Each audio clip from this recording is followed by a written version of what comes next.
Hey, what's up, everybody? Welcome back to the Legions Lounge. I'm Andrew, your host with the Cardboard Cohorts YouTube channel.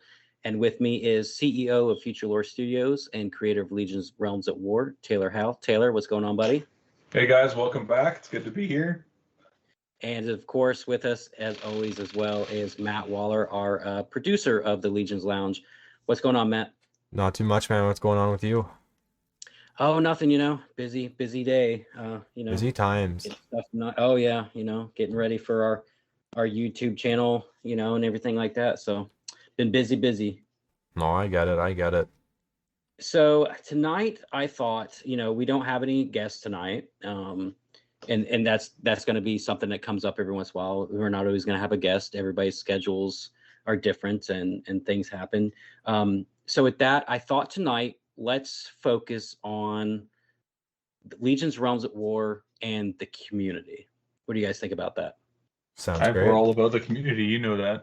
Yeah, absolutely. So I know going into this, it was kind of a short notice to record this, and you guys had no idea what I was going to bring up topic-wise. And I thought, hey, there's a bunch of stuff going on within Legion's Realms at War and community, and let's talk about some of those awesome things that are available to the community. For sure. Sounds amazing. That's what it's about. So let's start with the first thing, and what I think is probably, in my opinion, one of the coolest things that Legion's Realms at War has done to date, and that's the Legion's Ambassador Program. What do you guys? No, I fully agree. I think it's amazing. It's a super great way to incentivize, like, not only going to like local game stores, but to incentivize growing a community even further. Mm-hmm. Well, and that's the thing, right? We especially in small indie TCGs in this space, we covered it on the previous podcasts that it's a lot of games didn't really have a chance before Flesh and Blood came out of nowhere and smashed open the gates for everybody to blaze a trail for new indie TCGs, right? Mm-hmm. And they've done it so successfully, and then MetaZoo followed in their tracks. So, as they're exploring different pathways, with Fab exploring and going heavy into competitive play, and MetaZoo going big into their collectability and their IP and their branding, we needed to figure out what is Legion's mission, what do we want to do as an indie TCG, and what do we want to do in this space, and what's going to define us. And the word community gets thrown around a lot. It gets thrown around by content creators, by game developers, by people on Kickstarter. They're like, oh, we're about the community, but do they really put their actions with their words, right? Right. And that's one thing that we really want to do, is that we're not just going to say it, we're going to do it. And the Ambassador Program is a prime example of that. This is something that me and my team have been working on for quite some time. And the whole concept is, even we look at being in Canada, much like I'm sure Fab did with being in New Zealand. Canada, specifically Ontario, the province that we're from, is our own island, right? That's the way we look at it, is our island is separated from the rest of the world. And with how big the United States is, and the demand, and the sheer volume of people, and the people that are have money or play games or involved in this space, we're on an island up here. And how do we branch out from that island? And the number one thing is we need to continue to grow the player base on our island, but also reach places we couldn't reach normally.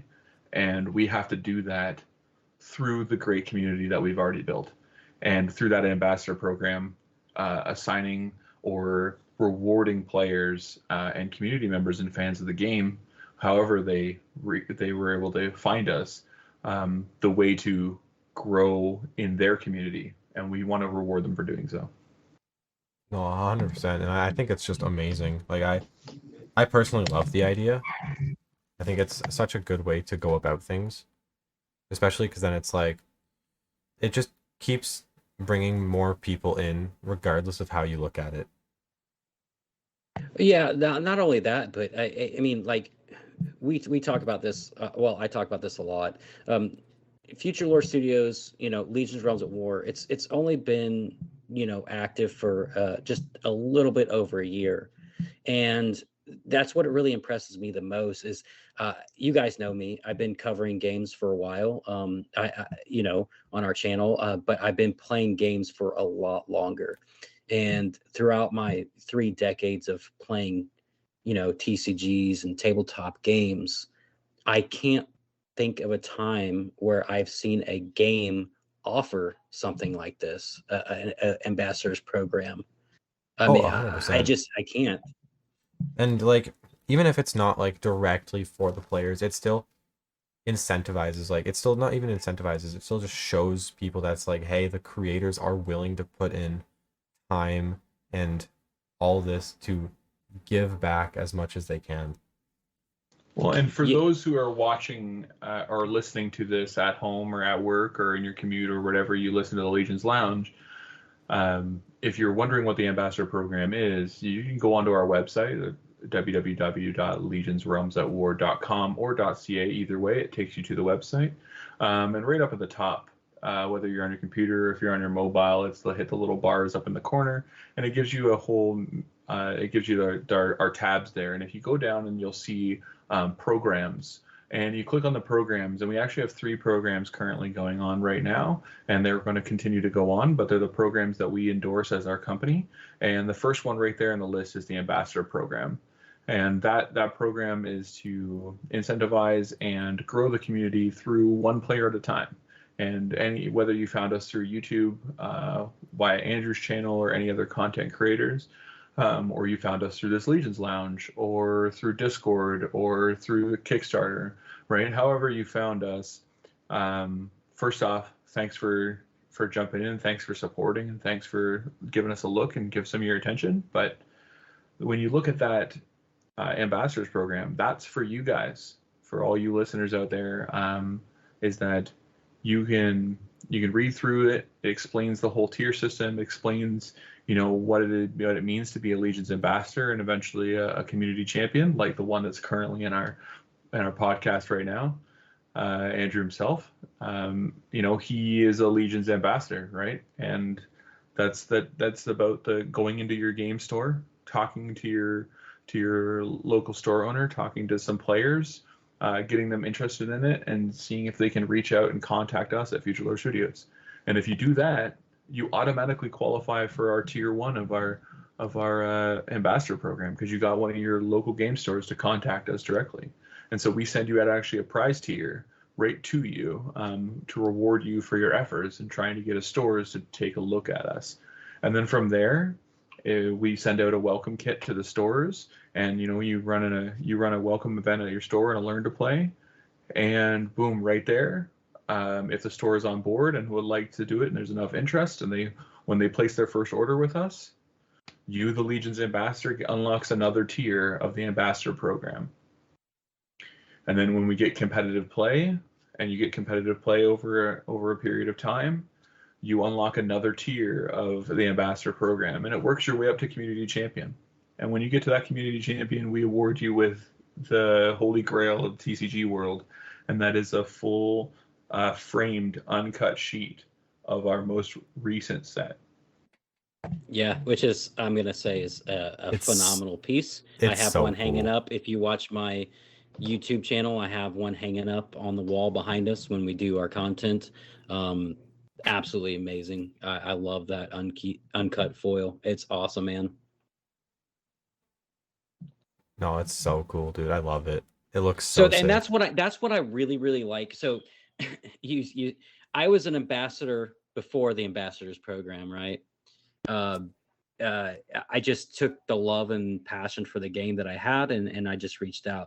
But I really love how you took the ambassadors program and broke it down into these different tiers, these 4 different tiers, because you're not saying, hey, you got to get us into a store. Like, and that's the thing. Like, a lot of people like, oh my gosh, the ambassadors program, it sounds like it's hard work. It seems like it's impossible to do.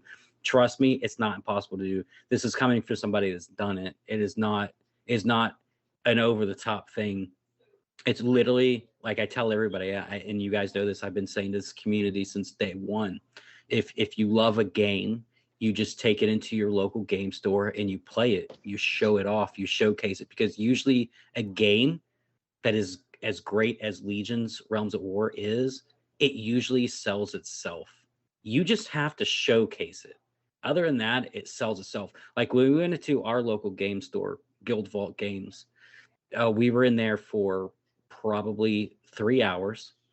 Opal and Caleb were doing, their learn to play with the staff there. And while they were doing that, I was showing cards and stuff off to, customers. And we left, and it was probably a week to 2 weeks later. They had already ordered stuff from Future Lore Studios. So it seems like it's an impossible task when you're reading through it. And I know that it can be overwhelming, especially if it's not your thing, your cup of tea, going to stores and trying to sell things. Not everybody's a salesman, but that's the thing. You don't have to be a salesman to promote something that you love. You just have to showcase it, and it does the rest. And that's one of the main reasons why, like, that very first tier, like, you get rewarded right from us, free of charge, just for getting interest enough for the store to contact us. That just has to be an email. That doesn't even have to be an order placed. It's not even really that. You're not the only one getting rewarded in the ambassador program. The LGS is getting rewarded because you guys Future Lore Studios sends the LGS, these starter decks that they can use throughout the store for new players to try out. And you send them LGS. So you send them this LGS kit full of play mats and stuff. So it's kind of like a win-win for the LGS and for the person trying to become part of the ambassador program. There's really no way to lose, in my opinion, right?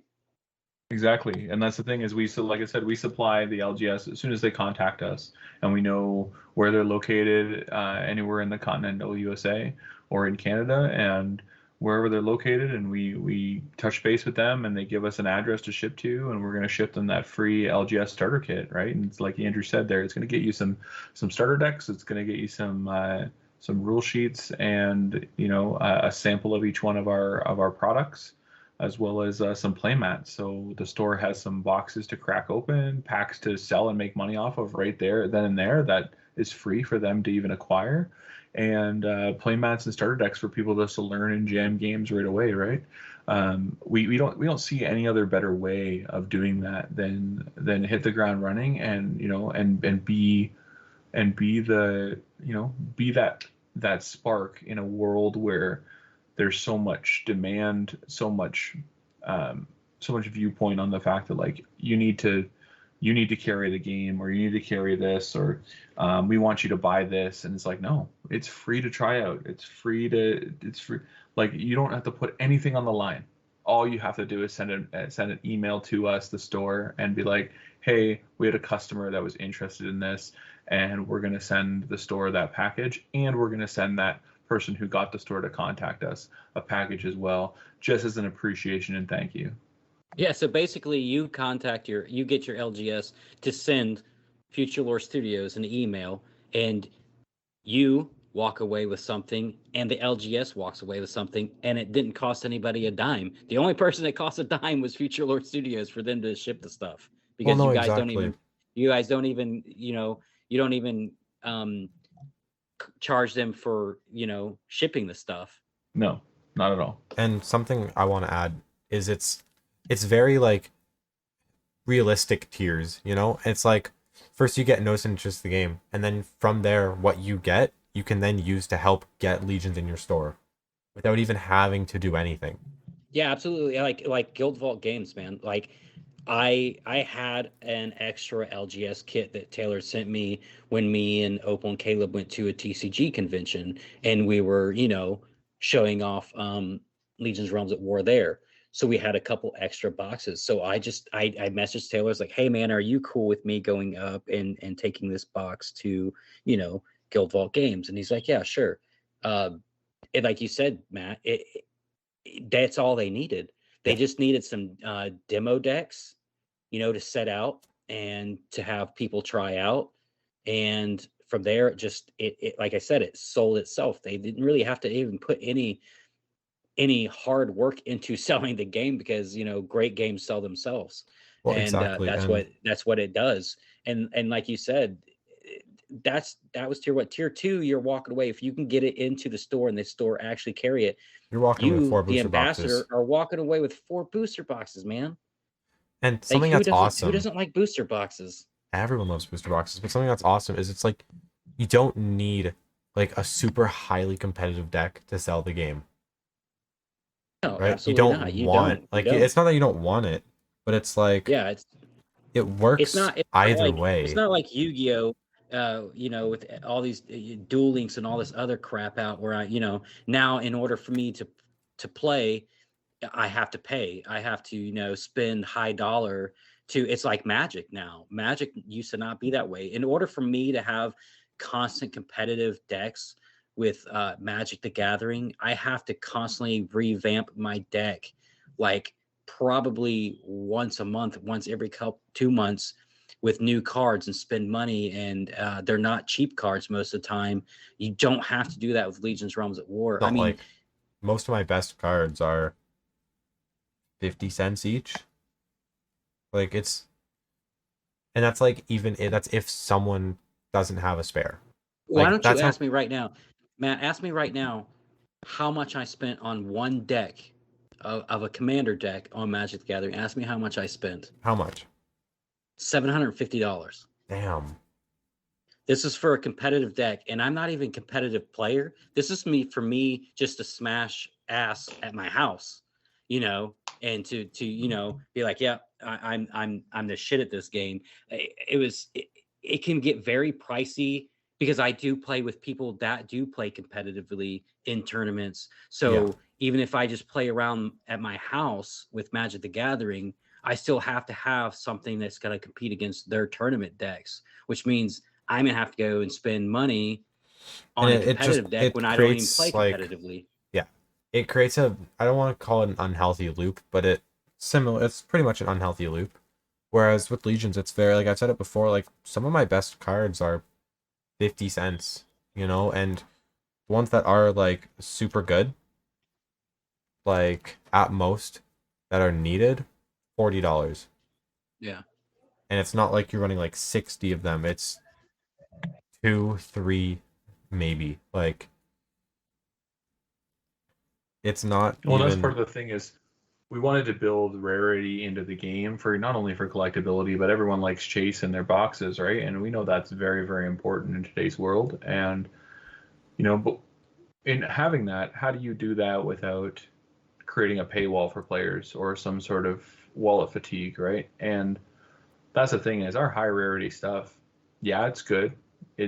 But most of the time the rarity and the chase factor comes based on how the card looks yeah. Well, or absolutely, how the 100%. artwork looks as opposed to what its power level is.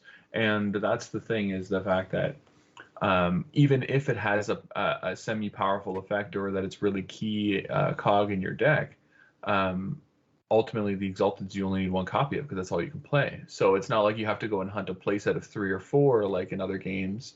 Right. You only have to get one of it.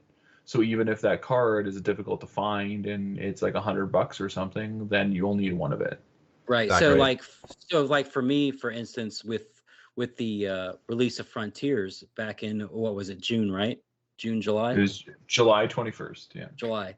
Um, my 2 favorite cards from that set aren't exalted rares. They're not renowned rares. They're just it's We Bleed for This, which is an orc card, and the Grim Grave Growler, which is a werewolf for the undead deck. Those are literally my 2 favorite cards from that set, and they're not high priced cards. There's nothing super like you said. I usually, when I'm chasing a card with Legion's Realms of War, I'm going after that art style, but I'm also going off of those. I'm going for those commons and uncommons because that's what my that's the meat and potatoes of my deck, right? That's mostly what my deck's going to be full of, and those cards are just as important as the rares, the exalted rares, and the renowned rares are.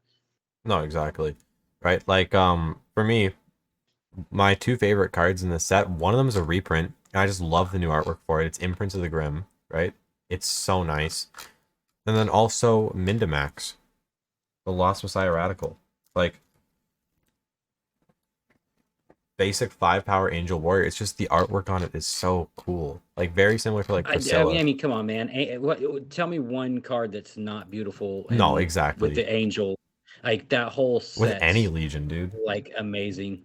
So and then as we go on down the list for your tiers, we got the third tier, which is start up a weekly LGS campaign event where now your LGS not is only carrying the game, but now they're hosting these weekly events, kind of like I Yeah. said Guild Vault Games does now. And then when you do that, you're walking away with what is it? Soothsayer, Sarasota, the Louis Y, a Boundless Riptide, And a Dark Lady Sky. Dark Sky, which is super awesome. What's And crazy? those I three are all still have, extended, and then the Serena Sada is not. But Yeah, hey, and all of those are exalted cards. yeah, they're all Right. so I've good. never seen the Lady Dark Sky in person until the Guild Vault Games tournament, when Josh just dominated Opal so bad and felt super super bad about it. He ended up walking over and handing her a Lady Dark Sky, which I thought was really just cool, and that just kind of shows like how the community is. That we're And just a and giving bunch. that stems from the top down, right? Like we were talking about right from the very beginning about the community and how important it is, and that's the niche we're carving out in this TCG space. Those who lead by example are the ones that reap the rewards of it, right? And we put our best foot forward, and we lead by example, and we make sure that at Future Studios it's about the community 100%. And if we give to the community gives back, right? Whether that's supporting the game, coming out to their LGS, getting into the new games into the store through the ambassador program, or like you just said there, right? At a competitive tournament, one of our top players walks over and hands another player a promo card or an exalted card, a high rarity card that they didn't have access to or couldn't find, and just gives it to them for free. Like that's the community environment that we are trying to instill, and we do that by leading the charge ourselves. Well, no, exactly. And something I think that's really awesome is how it's just they can like they have this power to move, like the player base can just move so much, and it's awesome, right? And it's like the FLS team will go down to your local game store, right? Like how far was the Tennessee Guild Vault Games trip? 10-hour drive for them. Yep. Yeah, we drove about 10 and a half hour drive down there to support and run the tournament. Yeah.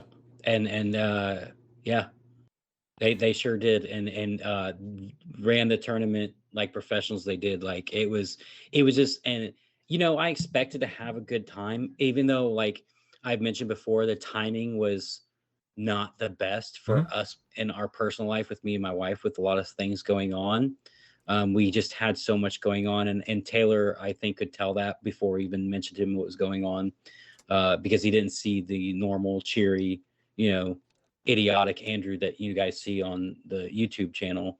We just had a lot going on, but even with all that stuff going on in our personal lives, we had such an amazing time. We actually had fun. It allowed us an opportunity to escape what was going on for just a little bit, let us clear our head and just play some games. My wife's not even a TCG player, and she was there the entire time supporting me and supporting Taylor and the game, because she knows what the game means to me and my team here. So it's just, the community is really everything, and you see that when we all get together, like how great it is. Exactly. And if I can ask, how much better do you think it ran that Taylor and the FLS team was there? Well, I mean, I can't. Ed and Nick and the staff there at Guild Vault Games, they are so knowledgeable and they are so good at what they do, of course, when you have the creator of the game and his staff there, things are going to run smoother, obviously. Yeah, no, but like not to discredit Ed or Nick, but like how do you think it made the experience? Well, I mean, come on, man. You have the creator of this game that you're playing there, physically there. I mean, just you know, I talk about it all the time. It's not anything me as a content creator ever thought in a million years that I would be sitting in the room with a creator of a game, much less the creator of my favorite game, right? So if you know, for me that was a pretty crazy moment, but you have to think these people, some of these players had just walked in that day or maybe the night before and found out that, you know, there was a tournament going on and that the creator of the game was going to be there. And that I think is really, really what pushed the player base to be there, because they're like, holy shit, man, he's coming down from Canada, him and his staff's coming in, these other players, you know, the best in the world was there for Legion's Realms at War. AJ, he was there.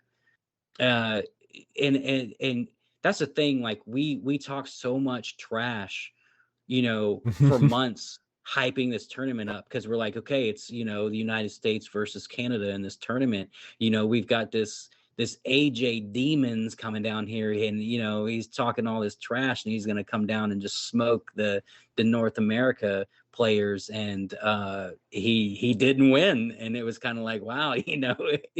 I will tell you, we all, even us here in the United States, we thought for sure AJ was walking away with that dub. But when Ed won, man, like it was just, you know, I'm obviously not competing against Canada because, you know, Canada's full of like the nicest people I've ever met. It's just, you know, you have to have that healthy competition, you know, and that's what it was. And I just think, you know, having the creator of this game there and these great players just really pushed the tournament more for the player base that was there, and the smiles and the laughs and everything that people were sharing. Like, you did not see one person with a frown on their face that entire time through the very, very long day it was. We all just continued to have a good time, and I think Taylor can attest to that as well. Yeah, for sure. And that was the best. Like I said before, I think I mentioned it in prior podcast, but you know, getting down there, we were meeting Andrew and friends and family and stuff for the first time on the Friday after driving 10.5 hours. We were meeting them for dinner, and you know, that was us. Like on the whole drive down, we drove through 4 states to get there, and we're like time crunch. We're like, we told Andrew we're gonna meet him for 7 o'clock for dinner, and you know, so we got there, and it was relaxing, right? Like, is after a long drive, just to walk in and have a great meal with great friends, and you know, it like Andrew has said before, it really feels like family, and you know, that's the crazy part, because you meet these people through online, and through watching their content, and just conversing, right? And you know, to meet them in person and pick up like you've been friends for years is huge. And once again, I think that just comes back to that community building from the top down, right?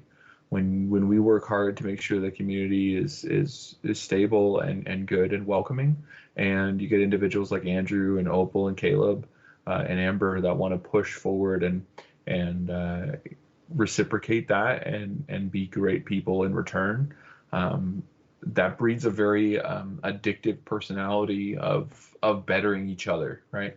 So it's something that happens as a life lesson, but also just in the TCG space as a whole, right? And that's the kind of stuff that's amazing. And so when we got there and enjoyed that dinner, and it really felt like a member of the family.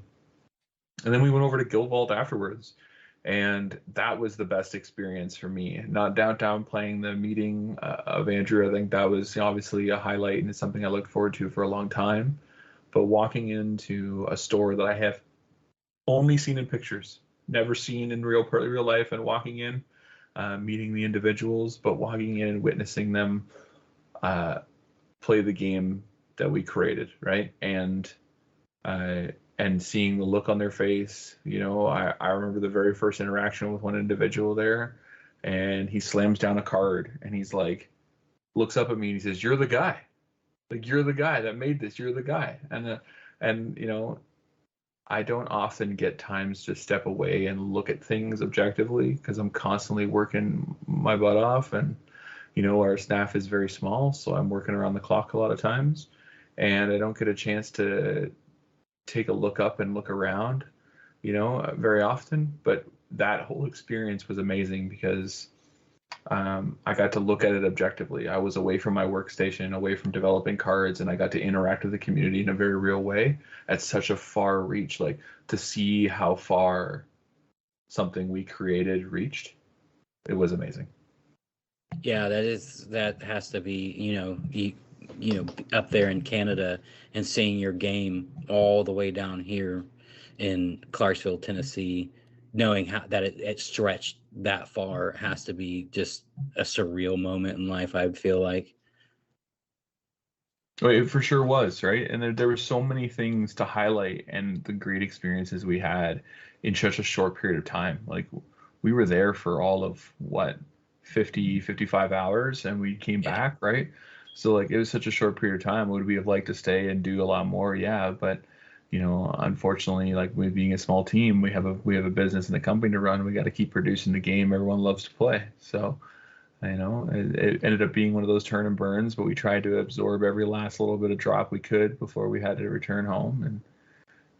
And that's the unfortunate part about being so far away. Sometimes we gotta drive an extra distance, but we're gonna be making a lot more trips to the United States this year, and one very important one that's coming up in August. So Yeah, can't wait. We'll announce that at a different episode, I'm sure. That's gonna be awesome. Yeah. I do So not know if I can be there, but that's gonna be amazing. what's that, Matt? We're talking about Gen Con, yeah? Yeah. Yeah, no, it's gonna be awesome. I'm excited. Yeah. Well, I will be there in person for sure. Me and my wife will be. We're actually been talking about it for like the last few days. So, but let's talk about the last, and to me, the most important part of the ambassadors tier is becoming a community champion, which is an awesome thing. But I will tell you that this is probably the most difficult tier to reach with the ambassador program, because you have to be consistent. You have to keep that passion, and you have to just keep spreading the word of the game, and you have to keep loving it, enjoying it. So that's a problem, I think, with today's generation, is that they're they lose interest so quickly with things. I see it all the time through games that I cover and different communities I'm part of. You can see somebody's really gung-ho about a game for like, a month, and then it releases, and then you just don't see that person anymore. You don't hear them talk about it anymore. They've moved on to different things. And sometimes that's the way life is. Sometimes things aren't how we think they're going to be. Maybe sometimes the game wasn't as great as they thought. But that community champion tier, that's when you have to actually have the love and the passion for the game. Not just Legions, Realms of War, but any game actually that you're super passionate about and that you really enjoy. You should always be pushing those games no matter what. And I think, honestly, like I said, I think that's the hardest tier, is to keep that love and that passion, and keep pushing with it. It can get very tiring, trust me. I know, and I think Taylor knows that I know that. You put in a lot of work when you're constantly promoting a game, or you're constantly pushing it. You know what I mean, Taylor? Oh, for sure. And that's what I mean, right? Like, oftentimes we have this analogy outside of, like, when we were talking about our island, right? But we also have another one here in studio where we talk about that snowball, right? And it started out as like a little small idea, and it gets tossed around a couple times, and the snow gets more and more packed up, and eventually it gets to a point where you can't throw it anymore, and it requires a push. And then eventually it gets big enough where you can't push it by yourself anymore, and it takes a community to push it, right?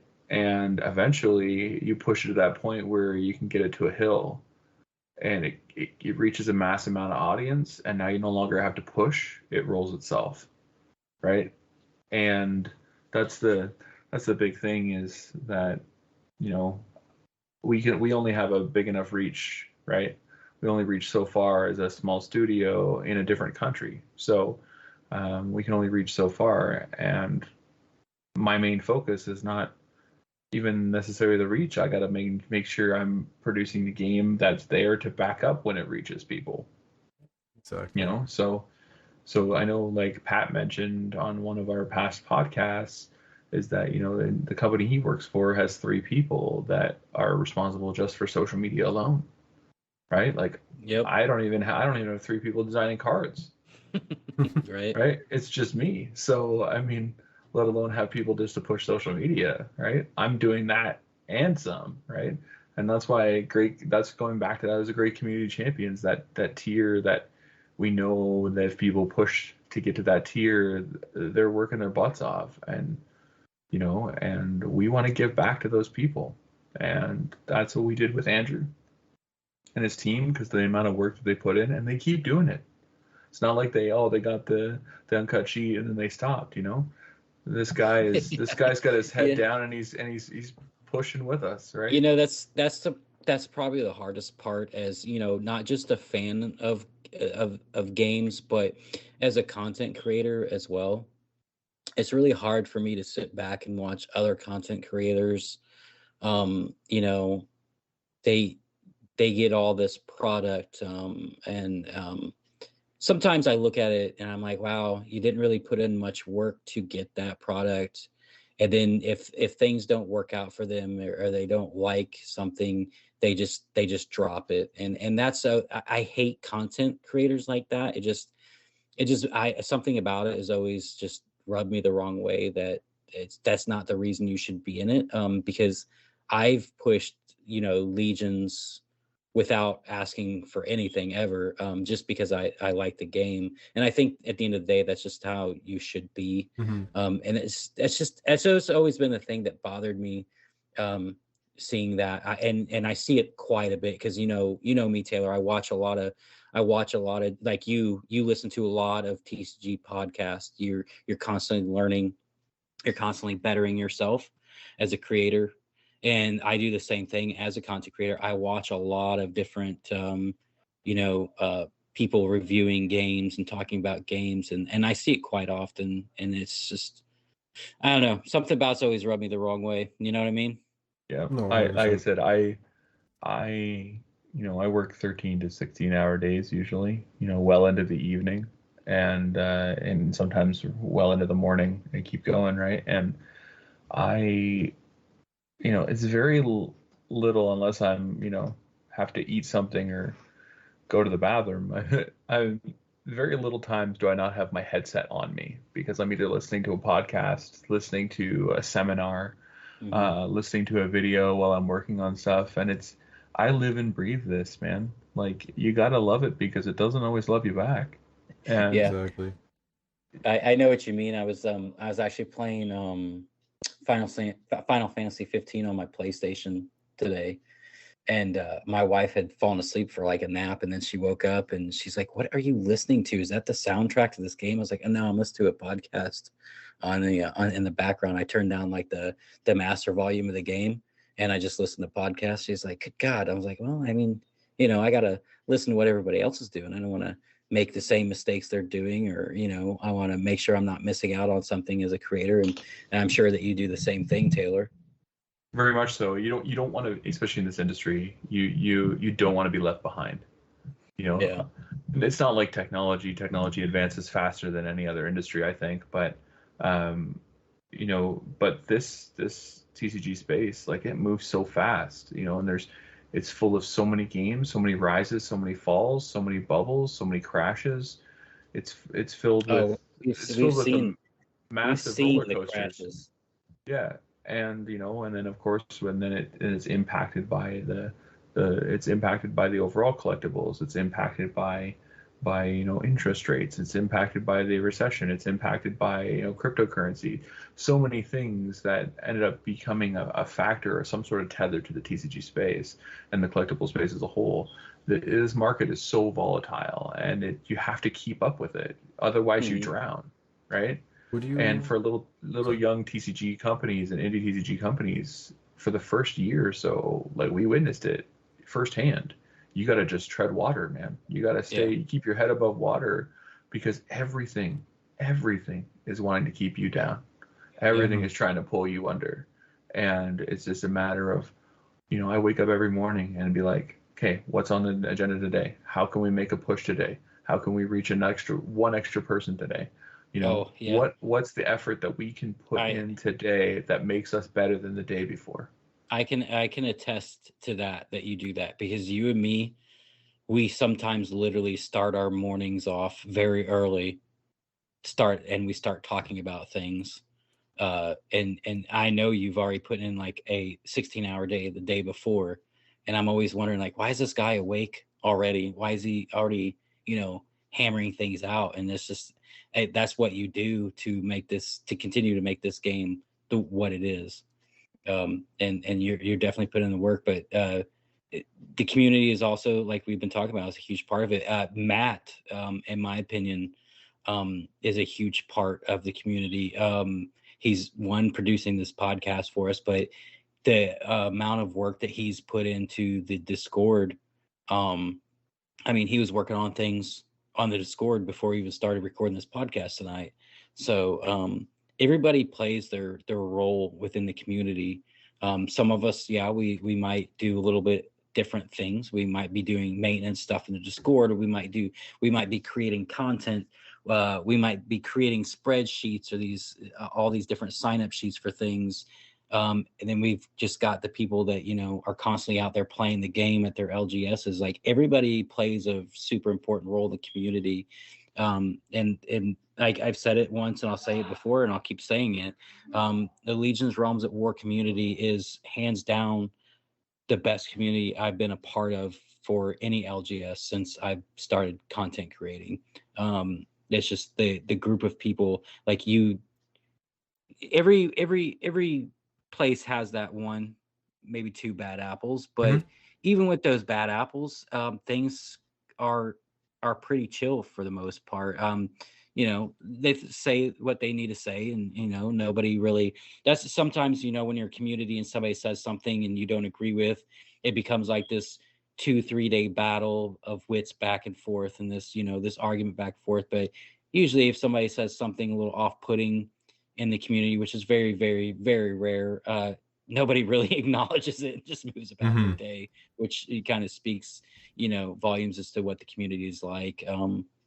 We just kind of, yeah, okay, whatever, and then just go about the day. I see a lot of arguments in different discords, and I know you do too, Taylor, because you and me are members of some of the same discords, and some of the things you see going on is just like, wow, man, I can't believe this community is this way. Like, it's very, very toxic, and I say Legions does not have a toxic community at all. I don't Well, think they do at all. It's so like I was welcomed with open arms, like given so much stuff on my first day. I didn't even know, and it's still kept up like that. It's incredible. Yeah, and like I that's the said, thing is, when you actually love the game, and you love the community and the people in it, it just doesn't, that work and that effort you put into it, it doesn't it for me, like, Taylor tells me thanks all the time for things I do, and I just don't feel there's a need for that, because I don't feel like I've done anything special. It's just something I would have done regardless, because I love the game and I love the community, and we want to continue to grow that community. And so I'm like, it's a no-brainer for me. It's something I was going to do anyways. No, I appreciate the exactly. thank you, but I don't need it. It's what I like to do. No, exactly. That's how I feel like like that's exactly how I feel like. I appreciate your thank you, but I really don't do anything, Andrew. I really don't do much. Well, you hit this record button on this podcast, which apparently, I can do everything else in the world except for that easy task. So, I mean, there's that. Fair enough. Fair well, enough.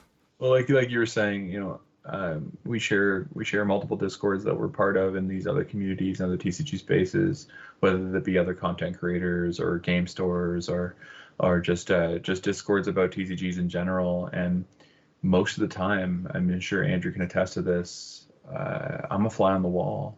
You know, Yeah, boy, you sure are. Sometimes I have to look and I'll scroll over to the members list to say, I was like, did Taylor leave this community? And I'll say, oh, nope, he's still there. He just, you're a very, you're an observer. Like I've said it before as well. We have an old military saying, quiet professional. And that's usually when somebody's really good at what they do.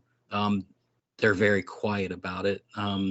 They're more observant than anything, and that is definitely how Taylor is. I mean, Taylor's has only done what, 2 interviews, Taylor? Only 2 interviews, yeah. One with Louis and one with yourself. Yeah, you know, so I've seen some of these other game creators pushing out so many different, you know, videos with other content creators and stuff like that, and Taylor's just, you know, Taylor's just more humble. He's just like, oh, I got things I got to work on. And if you want to, you know, talk to me, you're very active in the Legion's Discord. You're pretty active in my own Discord from time to time. I mean, my Discord's not really a super active one, anyways. It's really sad. I think I put in more work in the Legion's Discord than I do my own sometimes. But yeah, it's just you're always kind of just observant and very quiet and just very professional, which is I think is a very important thing, because you see some of these other creators talk a lot of shit sometimes, or you can tell that, you know, I was in the Army long enough. You can kind of tell if I can tell a phony a mile away. So sometimes when I watch some of these content creator videos with some of these creators, I'm like, yeah, okay, he's putting on a good facade, but I know really what kind of person he or she is. Well, to me, just like a motto I've had a long time, less is more, right? Yeah. And the less you say, the more you learn, right? When you're listening, right, is when you learn the most, right? Yeah. Sometimes some people just like to hear themselves talk. And it's ironic as we say this, as what we're doing is we're talking to people right now, right? Yeah. But the thing is like I said, to be the fly on the wall, you know, to sit back and listen and watch things unfold. You learn so much. You learn so much about people, their integrity. You learn so much about the games and where they're headed and what they're doing. And even all of our posts, you know, unless it's like a lore post where I can get an opportunity to be creative, or when I'm doing spoilers and I have a little like lore segment to attach to it, every other post is very methodical and very professional and to the point. And, you know, we do the updates that is necessary, and we be part of the community in other ways like this, right? And that's the important part, because we want to make sure. Was that thunder? Oh yeah, we're having a pretty nasty storm right now. Oh, damn. I was to say we want to make sure that we take all the information in, the feedback from not only our community, but all the other communities, all the other Discords we're part of, the content creators that we talk to, the Discord communities, the emails, the seminars. We want to try and just absorb as much information as we possibly can, so we can make the most educated decisions and put our best foot forward all the time. Yeah. I think you've done an amazing job of that, though. Like it's incredible. Whew, boy. The Legions are angry tonight, let me tell you. Good golly. Prometheus is not happy, man. It's been pouring down rain all day, so. But yeah, the ambassadors program, super awesome community program you guys are offering up. You know, chance for people to just kind of show the game off to the LGS and try to get some cool prize support out of it. It's very, very cool, and probably one of the neatest things I've seen a TCG offer. Well, and it's one of 3 programs, right? It's one of 3 things that we run. You know, the ambassadors program is the first one that we launched and it ran, and we've got great feedback from it. And we have some members of our community that have been Legions fan ambassadors. One of them is Jake, and he'll be a guest on the podcast at some point. But we met him at Fan Expo. Him and his sister, they met us on the very first day on the Thursday, and they had a VIP pass. I noticed, so I said, come back tomorrow, and we enter into another draw, and it just to get people involved in the community. And him and his sister were back every single day, and they came back and they bought more product. They sat down, they learned more games, they learned more decks. We entered into the draw multiple times. I believe his sister won a Legion's T-shirt that you'll find available on the Kickstarter. It's things like that and it's those individuals, because then what did he do? He went on to his LGS and he put the work in, and he qualifies for the Legion's Ambassadors program, and because That's of all you him, gotta do. because of him, we have a store in Toronto, in downtown Toronto. The toughest city for us to crack in our area, and because one community member put the time in and got us. And cool. it's a small store, but it's an up and coming store. They're growing. Boy, that thunder's making this podcast very ominous, isn't it? Yeah. It's an up and coming store, and they're growing, and it's in their first year. But once again, he didn't stop there. He's pushing on to contact other bigger stores in the Toronto area. And I mean, if you're listening to this in Canada, you obviously know of Toronto. If you're in the States, you probably heard of Toronto, whether through the sports teams or not. But it's a city of 3 million people, right? It's one of our largest cities. It's our province's capital city, and it's big. And if we can crack that and get into a couple more stores in Toronto, we I think we would look at it as that we conquered our island, right? Right. So No, exactly. Andrew, I want to know I think one thing. Yeah, go ahead. So, do you know how Toronto is spelled? Do I know how Toronto is spelled? Yes. Yeah, I'm pretty sure. Okay, yeah. So how do you pronounce it? Toronto. I saw this thing and it said the further you are away from Toronto, the more like enunciated you pronounce it. Yeah, I can definitely tell I just did that. This is Matt's trying to make me feel stupid.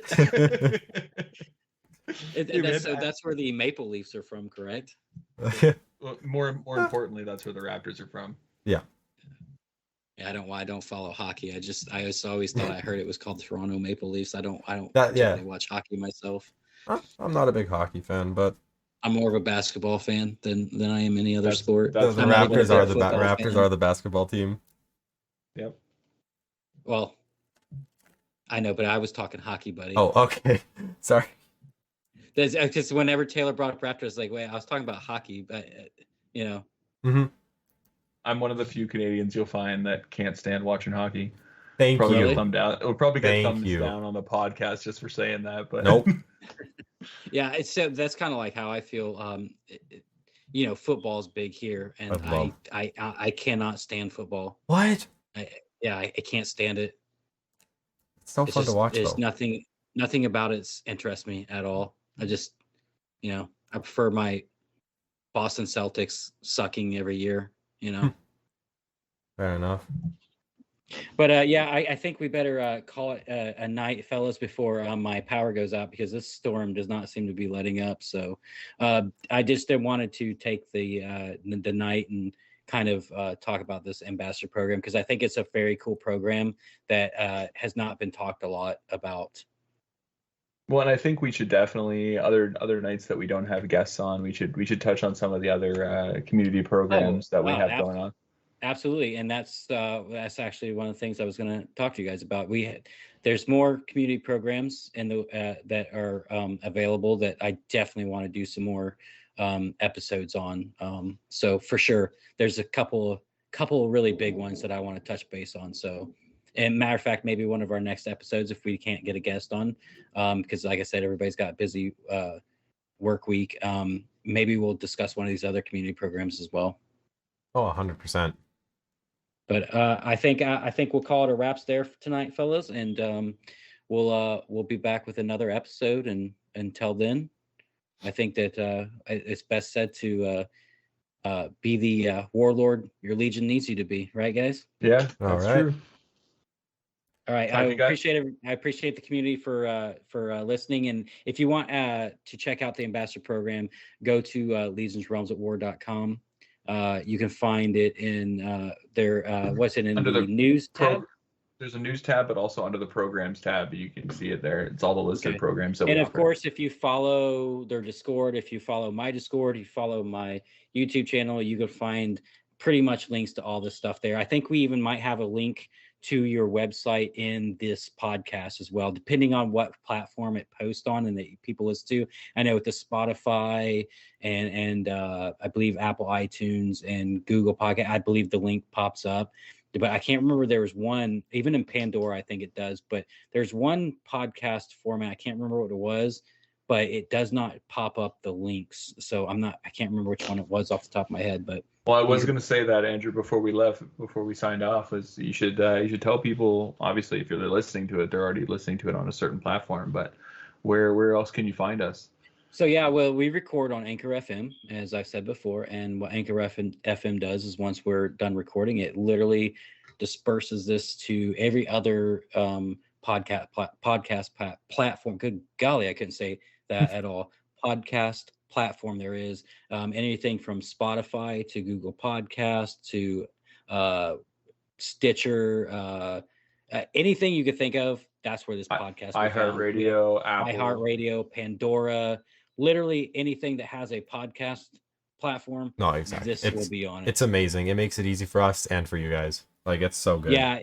It literally has to do nothing except for record, and then once Matt hits that launch button, it automatically does everything for us. It's like the easiest tool in the world.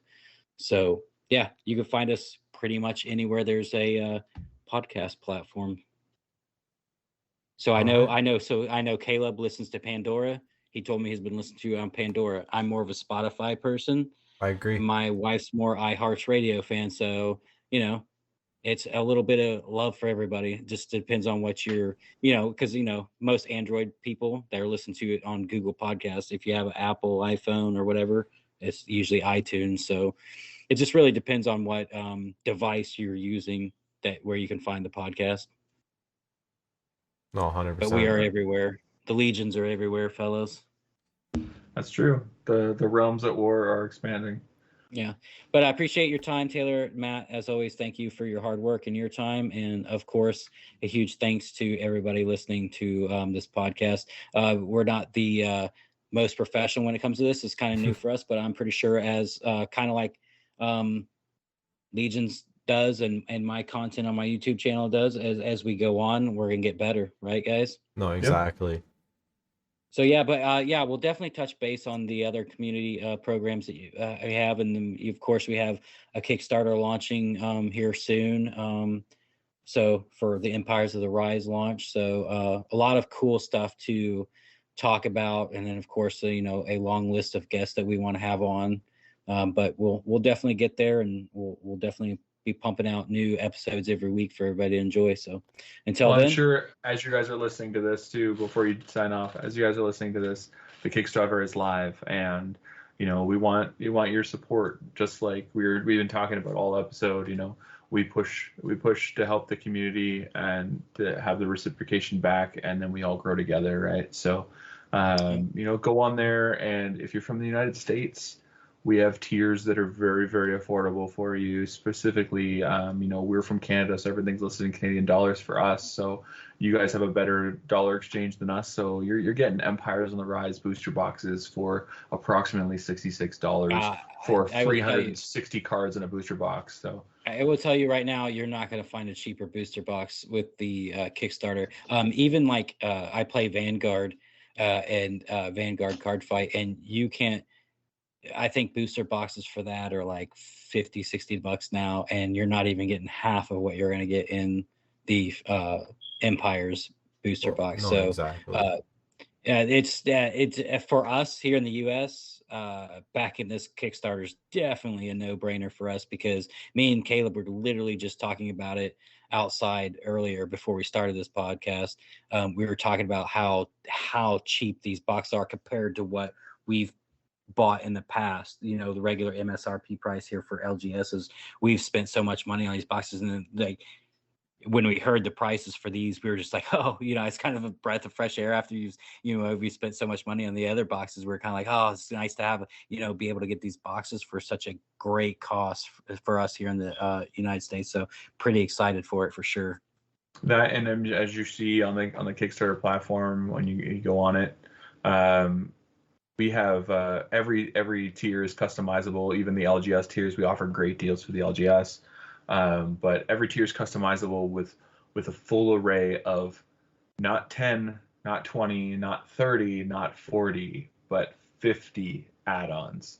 We want to make sure that everything possible that we have to offer from our whole first year.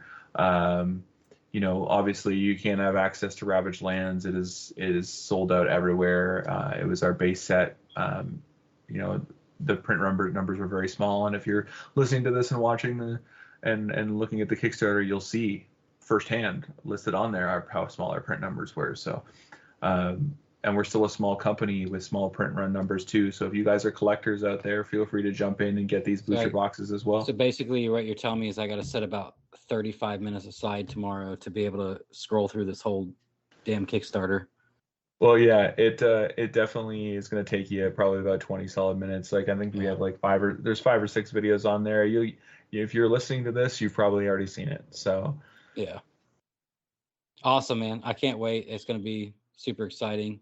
I think it's going to be probably the best expansion set to date for. Oh no, it's going to be so good. So yeah, absolutely. But all right, fellas, let's wrap it up there. I know we all got things to do, but again, thanks everybody for listening, and we'll be back next week with another episode. Yeah. Bye. Till then. All right. Till then, have a good night, everybody.